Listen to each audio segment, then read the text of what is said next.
Então nós vamos continuar nosso estudo do Evangelho de Mateus, né? Nós estamos fazendo o estudo do Novo Testamento, a tradução do Haroldo Dutra Dias, e lembrando que nós não estamos aqui para ensinar o Evangelho para ninguém, tá, pessoal? A gente está aqui para tentar aprender, fazermos uma leitura juntos e, quem sabe, estabelecermos algumas relações com a literatura espírita, né? Acho tão importante a gente poder fazer uma releitura do Novo Testamento, mas estabelecendo relações, né, com Bezerra de Menezes, com Manuel Filomeno de Miranda, com Joana de Ângeles, com o Livro dos Espíritos, com o Evangelho segundo o Espiritismo, né? Então tudo isso nós podemos fazer. E essa é a nossa proposta, tá? É dar atualidade ao estudo do Novo Testamento. Nós damos nosso abraço também para todos que estão na internet, tá? Na nossa sala virtual. Um grande abraço a todos. Vamos então iniciar. Nós estamos aqui nesse tópico, fuga para o Egito, né? Porque vocês se lembram, né, que os magos vindos do Oriente, ali eles indicaram para Herodes, que era o rei da Judéia, né?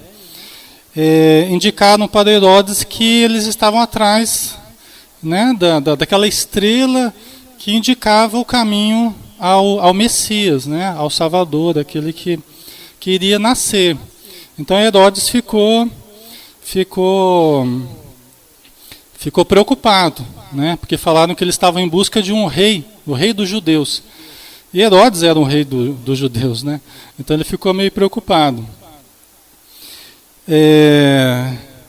Depois que se afastaram, eis que um anjo do Senhor apareceu em sonho a José, dizendo: levanta-te, toma a criancinha, porque eles chegaram até Jesus, né? Esses sábios do Oriente, eles chegaram até Jesus, reverenciaram Jesus, né? Levaram oferendas para ele e tal. Depois que eles se afastaram, eis que um anjo do Senhor, aos espíritos de novo aí aparecendo, né? Em sonho a José, dizendo: levanta-te, toma a criancinha e sua mãe, e foge para o Egito. Permanece lá até que eu te diga, pois Herodes há de procurar a criança para matá-la. E que coisa, né? A sensibilidade de José, novamente em sonho, ele recebendo a orientação dos espíritos amigos, né? Que sempre foram tidos como anjos, arcanjos, serafins, né? Existe uma classificação, mas o próprio Allan Kardec, no Livro dos Espíritos, ele faz um estudo sobre as classes dos espíritos, as classes conforme a evolução dos espíritos. Isso é estudado no Livro dos Espíritos, né? Às vezes, por vezes, os espíritos usam esse termo também, arcanjos. A gente vai ver, inclusive, no próprio Livro dos Espíritos, né? Tem uma resposta na pergunta 540 que os espíritos usam, no finalzinho da resposta, eles usam arcanjo. Eles usam esse termo, arcanjo. Muito interessante, inclusive, vamos ver se... Acho que hoje não vai dar tempo da gente chegar aí, mas... Tá? Mas, enfim, são espíritos de luz, né? Que permeiam todo o Antigo Testamento e o Novo Testamento também, que são repletos de aparições, de fenômenos mediúnicos, de sonhos, de premonições, né? De efeitos os mais variados, que sempre existiu. Por isso que a mediunidade não é um apanágio do espiritismo. A mediunidade, enquanto contato com o plano espiritual, sempre existiu. Sempre existiu, né? Através desse contato com esses anjos, com esses espíritos de luz, tá? Então, continuando, no versículo 14. Assim levantou-se, tomou a criancinha e sua mãe de noite e retirou-se para o Egito. Você vê, ele não esperou nem amanhecer, porque estava dormindo, ele sonhou com o espírito orientando ele, falou: você pega a mãe e a criança e some daqui. Toma cuidado que o negócio está feio, né? E ele não esperou nem amanhecer, né? Já se retirou para o Egito. Inclusive aqui eu coloquei até um mapa, né?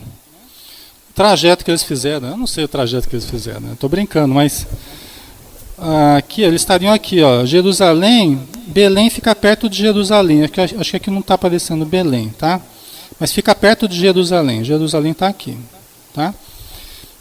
Talvez, esse aqui foi o caminho que fizeram no Êxodo, né? Provável, o caminho provável foi esse aqui, né? Porque aqui tem o deserto, né? Deserto de Sur, deve ser uma região bem agreste aqui, né? Então, provavelmente eles fizeram esse caminho para o Egito, ó. Isso aqui é o Egito. Onde eles foram exatamente a gente não sabe, né? Mas devem ter feito esse caminho aí, provavelmente, tá? Alexandre. Oi. Essa atitude do José, certo, ela nos mostra que nós precisamos estar atentos à nossa intuição e sermos obedientes. Isso. Não é? Porque muitas vezes a gente recebe, mas só percebe que aquilo era uma ordem interna depois né? que a coisa aconteceu diferente. Aí a gente vai, por que eu não prestei atenção, né? Por que eu não ouvi minha intuição? É verdade, Janete. É muito importante isso. É aprender a confiar mais, né? Porque como a gente não confia muito na gente mesmo, e muito menos nas intuições, nas faculdades mediúnicas que a gente tem, nas possibilidades, é um exercício de confiança, né, que a gente precisa. E à medida que a gente vai exercitando isso, muita coisa vai acontecendo de interessante, né? Então vamos lá, no versículo 15, permaneceu lá até a morte de Herodes, para que se cumprisse o que foi dito pelo Senhor através do profeta. Do Egito chamei o meu filho. Aí foi o Oséias que falou no capítulo 11, versículo 1. Tá? Então, eu estava pesquisando a morte desse Herodes, que é Herodes o Grande. Depois teve Herodes Arquelau e depois Herodes Antipas, que foi o que viveu mais tempo ali na época de Jesus, foi o Herodes Antipas, né? Que era neto do Herodes, desse Herodes aqui, né? E esse Herodes, ele teria morrido, as datas não batem muito bem, sabe? Porque eles esperaram a morte de Herodes, né? Mas a gente vai pesquisar, Herodes teria morrido alguns anos antes de Jesus, então os dados históricos não batem muito bem, tá? Precisa de um estudo mais profundo aí, né? Mas enfim, vamos ficar aqui com o texto, né? Esperaram a morte de Herodes e depois retornaram, né? Então Herodes, percebendo que fora enganado pelos magos, agora a gente volta um pouquinho no tempo, né? Herodes, percebendo que fora enganada pelos magos, enfureceu-se ao extremo e mandou eliminar todas as crianças em Belém e em todo o seu território, de 2 anos para baixo, de acordo com o tempo que averiguara junto aos magos. Olha que barbaridade, né? Então aqui a gente voltou no tempo em que Herodes tinha recebido a visita lá dos sábios do Oriente, e a criancinha devia ter nascido fazia algum tempo, e ele então mandou matar todas as crianças até 2 anos. Tá? E aí a gente tem que parar um pouquinho aqui e analisar esse fato. Tá? No livro Seara dos Médiuns, o Emmanuel, no capítulo 18, ele fala assim: a vida de Jesus na Terra foi uma batalha constante e silenciosa contra obsessões, obsidiados e obsessores. Então a vida na Terra de Jesus foi uma batalha constante contra essas 3 situações aqui: obsessões, obsidiados e obsessores. O que é uma obsessão? É uma ação pertinaz de um espírito infeliz, de um espírito necessitado sobre nós, sobre a nossa mente. Quando a gente aceita esse pensamento, quando a gente aceita essa energia do espírito, esse pensamento, essa vontade do espírito que nos quer o mal, a gente entra na frequência da obsessão, essa ação pertinaz. Ele quer nos dominar, ele quer nos influenciar para o mal, quer deteriorar a nossa vida, a nossa saúde, nosso comportamento, tá? Isso caracteriza a obsessão. Jesus viveu a vida inteira cercado pela obsessão. Jesus não era obsediado. Ele era perseguido o tempo todo. mas nunca obsediado. E aí a gente tem que distinguir. Nós podemos ser perseguidos, nós não podemos evitar de sermos perseguidos. Onde a gente vai, a gente é observado por 1000 olhos. Né? Como diz Paulo de Tarso, a gente é cercado por uma nuvem de testemunhas o tempo todo. Onde estivermos. Né? Então, nós não podemos impedir que os espíritos rondem a nossa vida. Mas nós não precisamos entrar na frequência deles. Né? Tem aquela frase que nós não podemos impedir que os pássaros rondem a nossa cabeça, mas a gente não precisa deixar que eles façam um ninho em cima dela.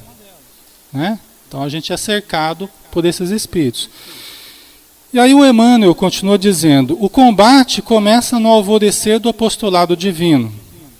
Depois da resplendente consagração na manjedoura, nascimento, né, do mestre e tal, o mestre encontra o primeiro grande obsediado na pessoa de Herodes, que decreta a matança de pequeninos com o objetivo de aniquilá-lo.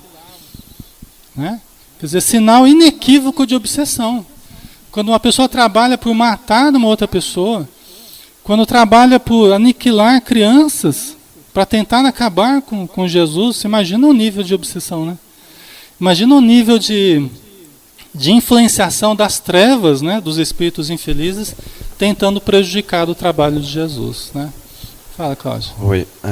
Na questão de obsessão, a gente se torna, quando se fala em obsessão, são os maus pensamentos que nós somos influenciados, né? Sim.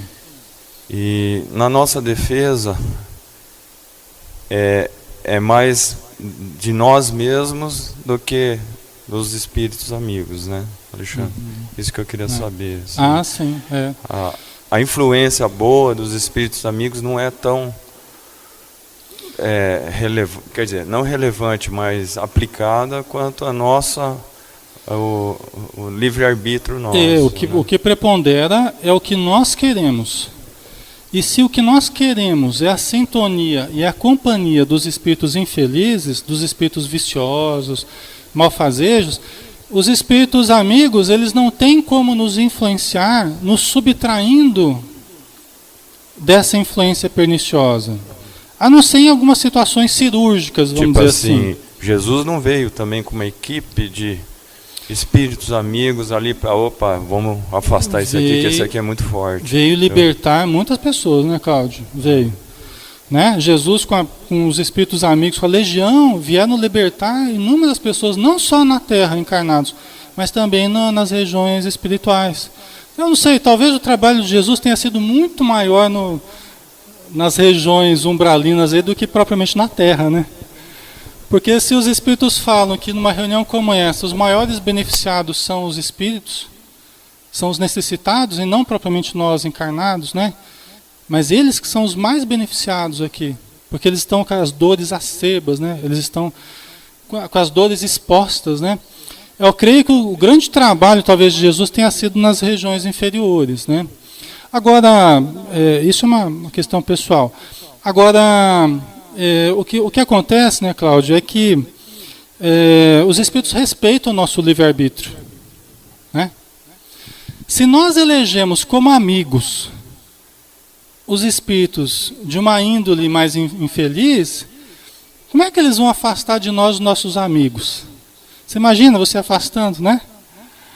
Os nossos comensais, eles falam, são os nossos comensais, aqueles que comem com a gente, aqueles que participam da nossa casa com a gente. Como é que eles vão nos agredir afastando os espíritos? Entendeu? Agora, tem situações que eles têm essa permissão de retirar certo espírito, trazer para a reunião. Quando o espírito já demonstra uma vontade de ser ajudado, na verdade, né? Quando ele demonstra uma vontade de receber o amparo, eles são tratados, né? Mas aí tem que haver essa vontade, né? Tanto do encarnado quanto do desencarnado, tá?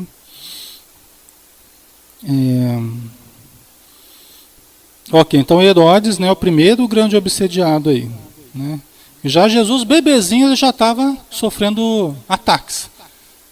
Você vê que coisa, né? Já sofrendo risco de vida já, desde pequenininho. No livro Nos Bastidores da Obsessão, o Manuel Filomeno de Miranda no começo do livro, Examinando a Obsessão, ele fala assim, isso é um alerta para nós, ó, quando você escute nos recessos da mente uma ideia torturante que teima por se fixar, interrompendo o curso dos pensamentos, você percebe um pensamento estranho que fica se fixando na sua mente, né?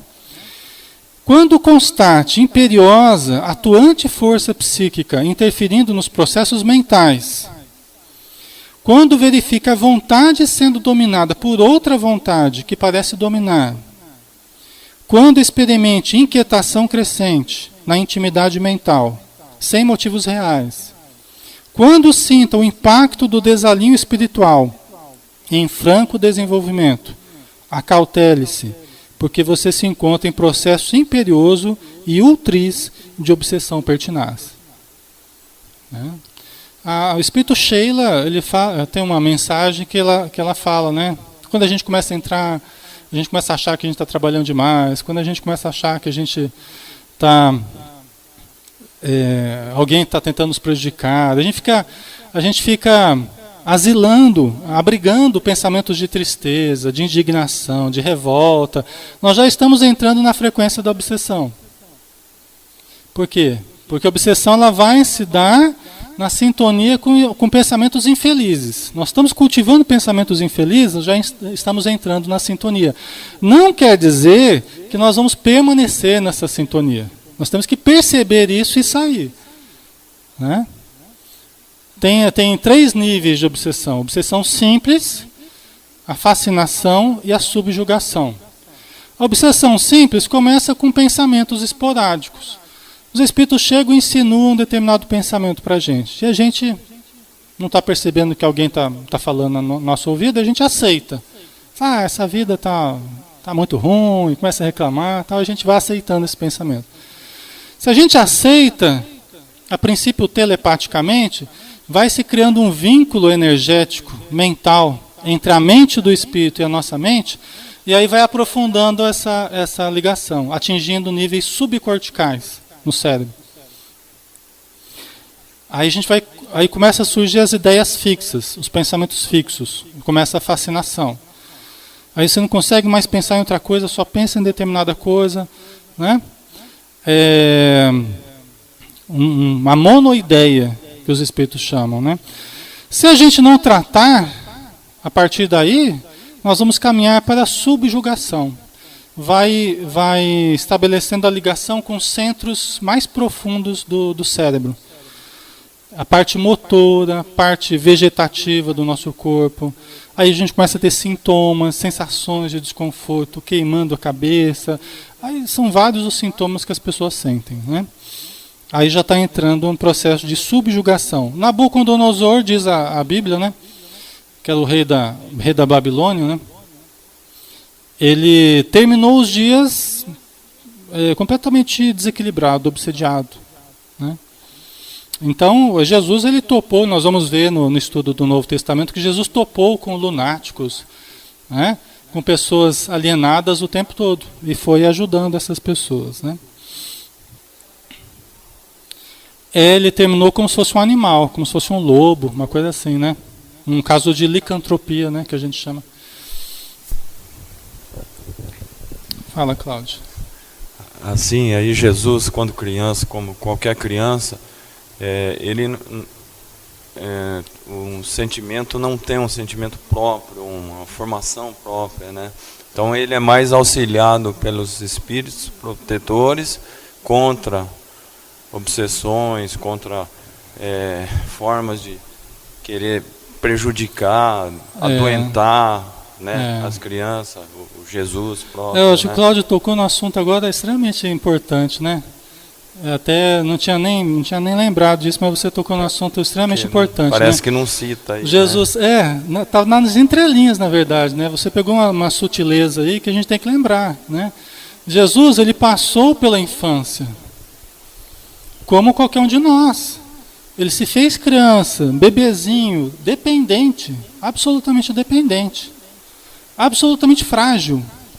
A força dele, na verdade, estava na condição superior dele, que tem amigos e tem servos e trabalhadores que deram todo o amparo para ele. Mas ele era uma pessoa sujeita a morrer como qualquer um de nós, tanto que veio a falecer na cruz e tal, né? Mas é muito importante isso, porque às vezes você tem espíritos de luz que reencarnam, precisam de educação, precisam de segurança, precisam de cuidados, de alimentação, de tudo, né? Não que Jesus veio precisando da informação, né? Ele tinha mais coisa para dar do que para receber. Mas ele passou também por um processo educativo de Maria. E foi eleito um espírito de luz também para educá-lo. Educá-lo assim, né? A falar, todo esse processo que ele passou também, né? Então, enquanto estrutura orgânica, ele era tão frágil quanto nós, né? Agora, a assistência espiritual que ele teve, os espíritos estavam trabalhando, alertavam José, falavam, foge daqui, né? A própria formação intelectual dele, né? Pelo convívio com os pais, né? O que ele tinha. É verdade. Conjunto. Ele deve ter sido um espírito altamente precoce, né? Uma criança, deve ter sido. Se a gente vê até hoje os casos de gênios aí, né? Tem até aquele caso do coreano lá, que com alguns meses já tinha um livro editado de poesia, o Divaldo até conta numa das palestras dele, né? Kim Won-song, uma coisa assim. A criança estava no colo e já aprendi que eu sei falar, né? Eu percebi que eu sei falar, a criança começou a falar. Ele nem andava direito, já estava escrevendo poesias, se eu não me engano. Então, Jesus deve ter sido um caso extraordinário. É que na época a gente não tinha como registrar as coisas, né? Mas deve ter acontecido muita coisa interessante, né, com Jesus. Mas, vamos lá. Eu achei interessante fazer uma reflexão assim, em torno dessa questão da obsessão, depois a gente retorna ao texto, né, do Novo Testamento. Aproveitando só essa questão de Herodes aí, né? Aí no livro Desobsessão, o André Luiz ele fala assim: nenhuma instituição de espiritismo pode, a rigor, desinteressar-se desse trabalho imprescindível à higiene, harmonia, amparo ou restauração da mente humana, traçando esclarecimento justo, seja aos desencarnados sofredores, seja aos encarnados desprovidos de educação íntima, que lhes sofram atuação deprimente, conquanto, às vezes, involuntária.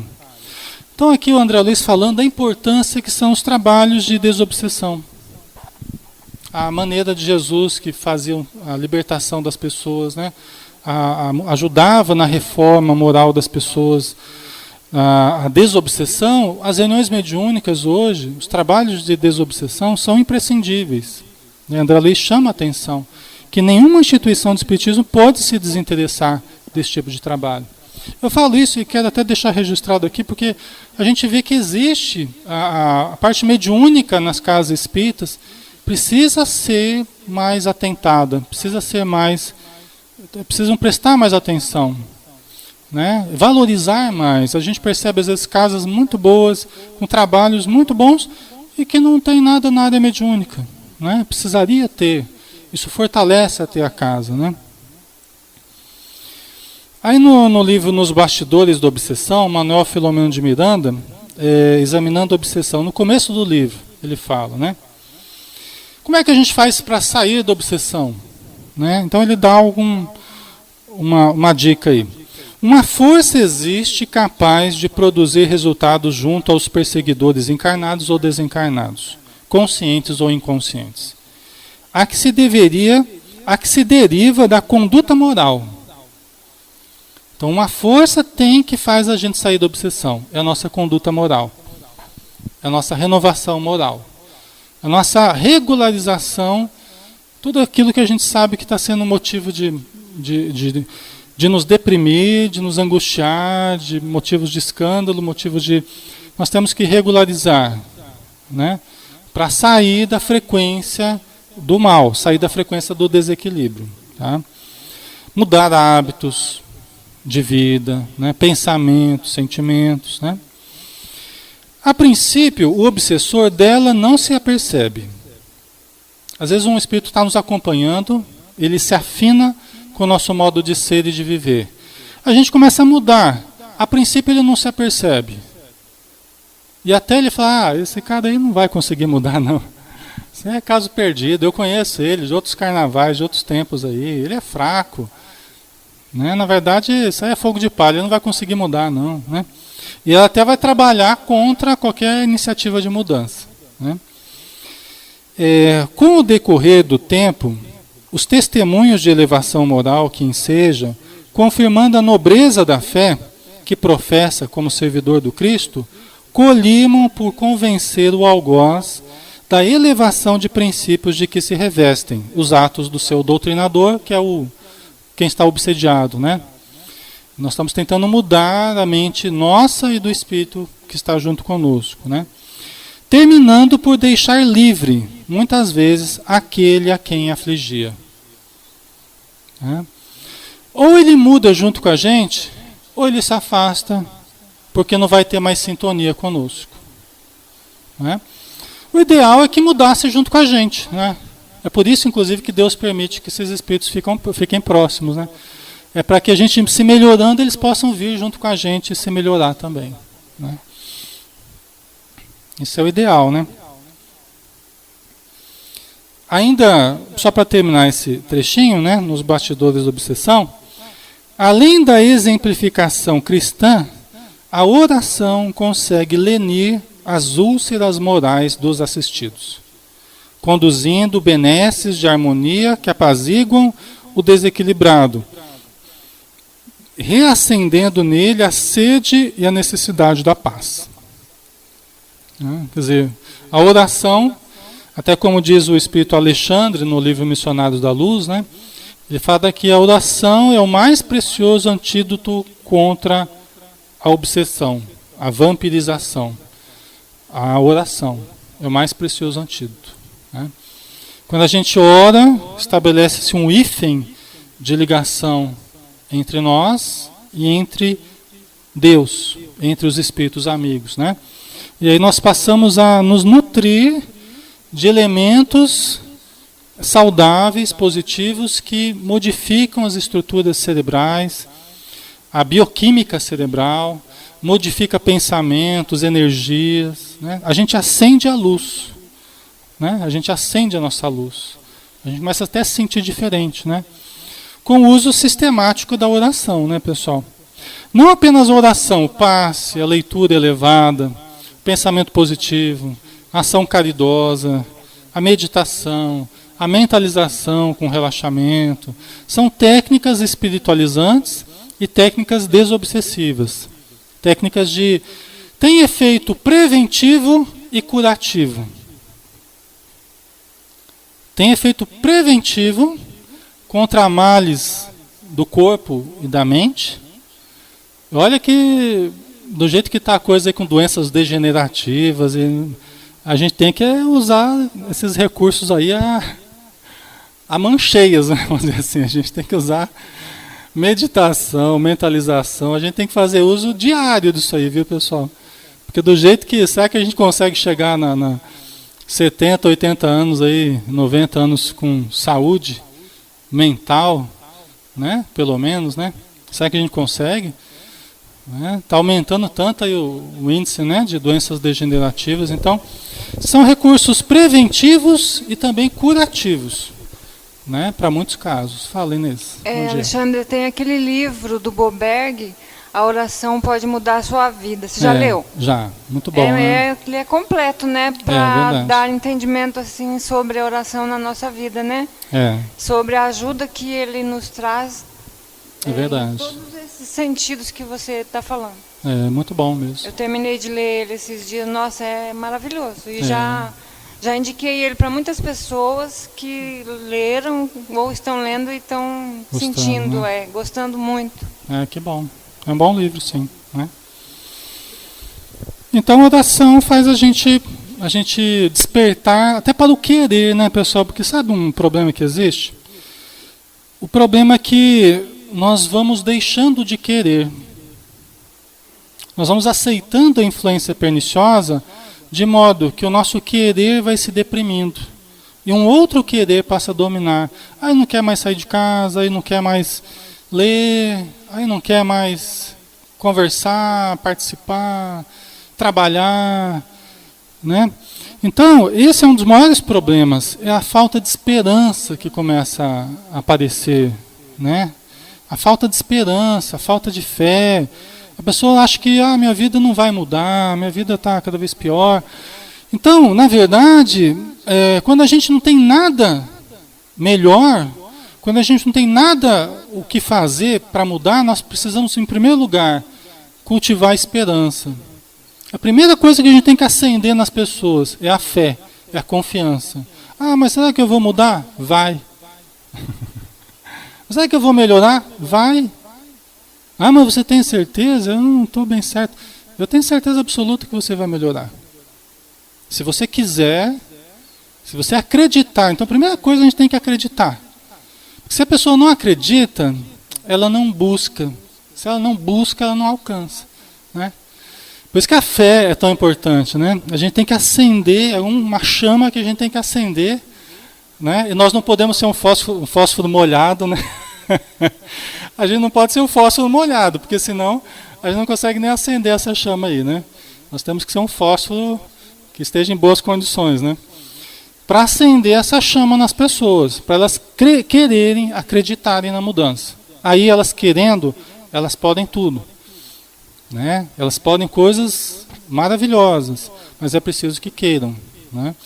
Até no Evangelho segundo o Espiritismo, na parte que fala da fé que remove montanhas, né? Fala, se tivesses fé, faríeis coisas que antes eram tidos como prodígios, como milagres,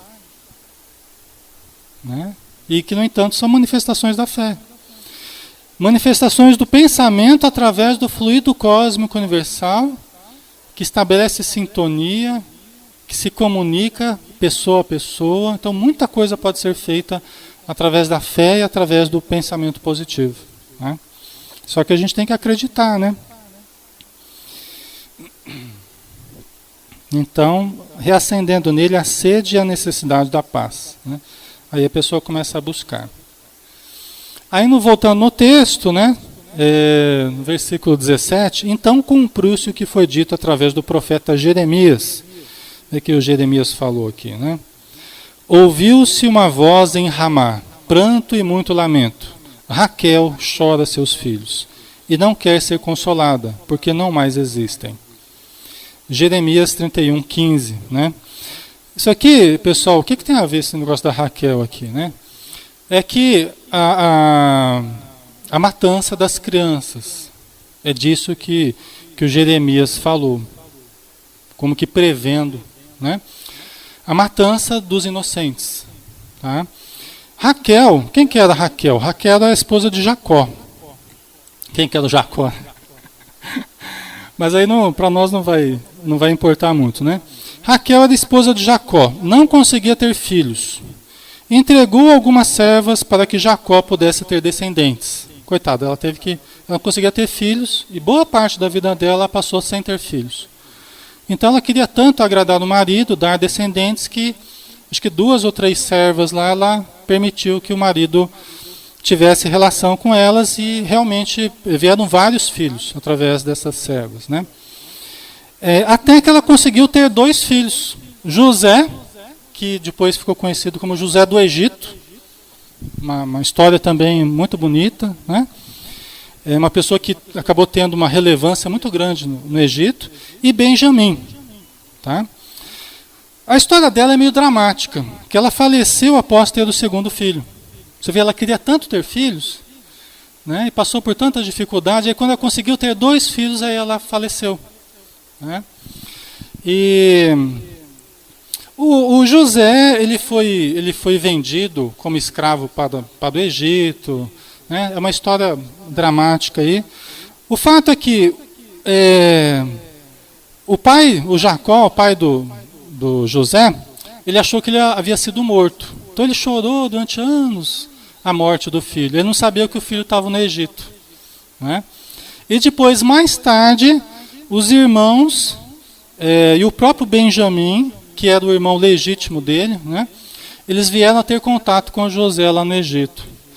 Então, essa história da Raquel é uma história, ao mesmo tempo, de choro, de dor e de esperança, né? Porque ao mesmo tempo que ela faleceu, após a morte, após ter dado à luz aos 2 filhos, né? O segundo filho, na verdade, houve uma grande esperança porque o José ele se tornou uma pessoa muito boa, né? O José do Egito aí, né? Então, ao mesmo tempo que havia a morte dos inocentes, que era um fator doloroso, um fator de perda altamente lamentável, ao mesmo tempo Jesus estava vindo. Olha também essa relação de dor e de esperança ao mesmo tempo. Né? Dor pela matança das crianças e esperança porque tudo isso estava ocorrendo em função de um grande ser de luz que estava vindo. Né? Então eu creio que foi por isso que foi citado Jeremias nessa parte. Porque Raquel, e essa história, né, do José, do Jacó, tal, é uma relação de dor e de esperança também. Que acabou bem. Né? O José ele foi vendido para o Egito através de mercadores israelitas pelos próprios irmãos. Os irmãos que eram filhos das servas lá da mãe dele, né, legítima, né? Mas depois ele acabou se reconciliando com os irmãos. Então foi uma história bem interessante, né? Consegue dar tempo? Retorno a Nazaré. Então vamos. Vocês querem mais um pouquinho? Eu acho que podia parar por aqui, né? Vocês estão cansados já? Não? Tem certeza? Está certo disso? Vamos ver então, né? Retorno a Nazaré. Então, capítulo 2, versículo 19. Depois da morte de Herodes, eis que um anjo do Senhor, de novo, né? O José é cheio dos anjos. O José, ele, né? Depois da morte de Herodes, eis que um anjo do Senhor apareceu em sonho a José, no Egito. Estavam no Egito, né? Nós não sabemos exatamente quanto tempo eles ficaram no Egito. Tem uma série de hipóteses aí, mas nós não sabemos. Dizendo, levanta-te, toma a criancinha e sua mãe, e vai para a terra de Israel. Pois, assim levantou-se, tomou a criancinha e sua mãe, e entrou na terra de Israel. Né? Aí tem aquela polêmica, né? Jesus teria vivido com os essênios? Alguns falam que sim. Né? Tem muita gente que fala do período de Jesus até o nascimento até os 12 anos, né? Que Jesus teria ficado junto lá no Egito, aprendendo com os sábios no Egito. Outros falam que teria ficado com os essênios. Nós não sabemos, são especulações, né? Nós não temos informações suficientes. Né? Quem eram os essênios?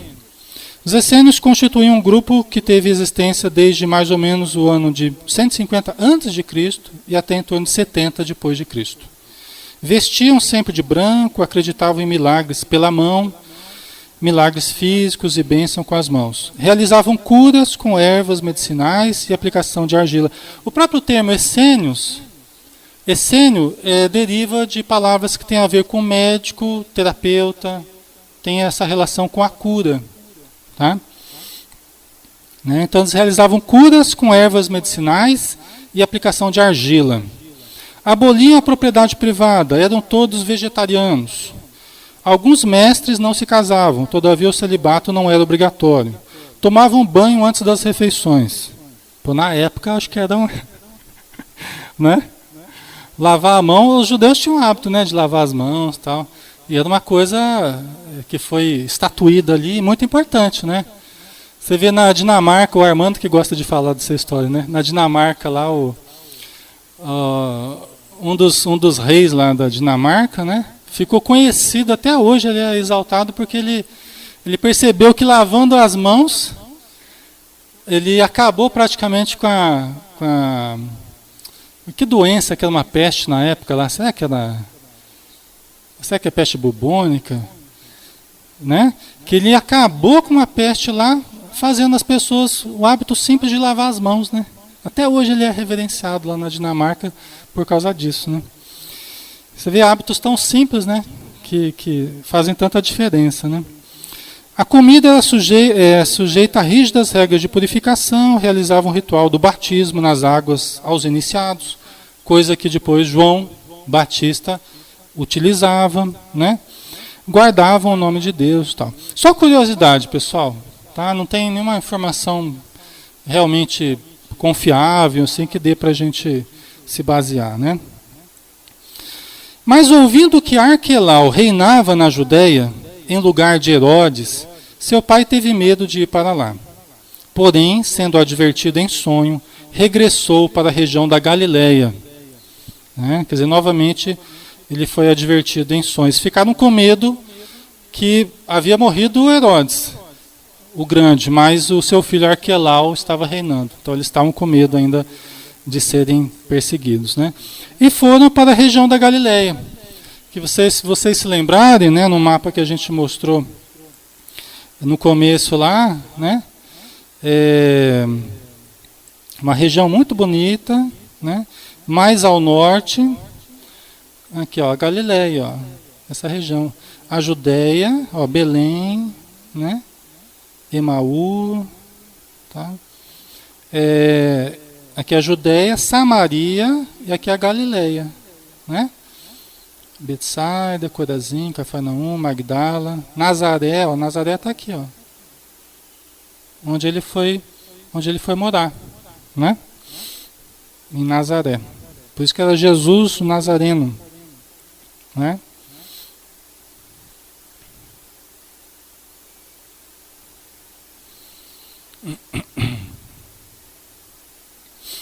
Então, voltando aqui, né? Uma região de cultivadores de hortaliças, né, pescadores, pessoas ligadas ao campo, né, à produção, assim.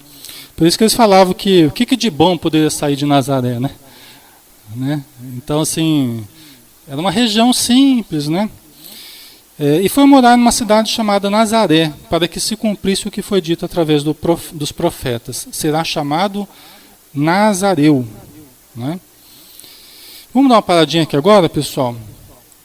Né? Acho que aqui tem alguma coisa que vocês gostariam de acrescentar. Não? Tranquilo, né? Muito bem. Então, semana que vem a gente vai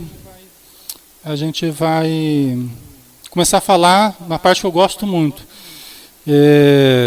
que é do João Batista, que é o ministério do precursor. João Batista foi o precursor de Jesus, né? E é um assunto muito interessante. Semana que vem a gente continua, então.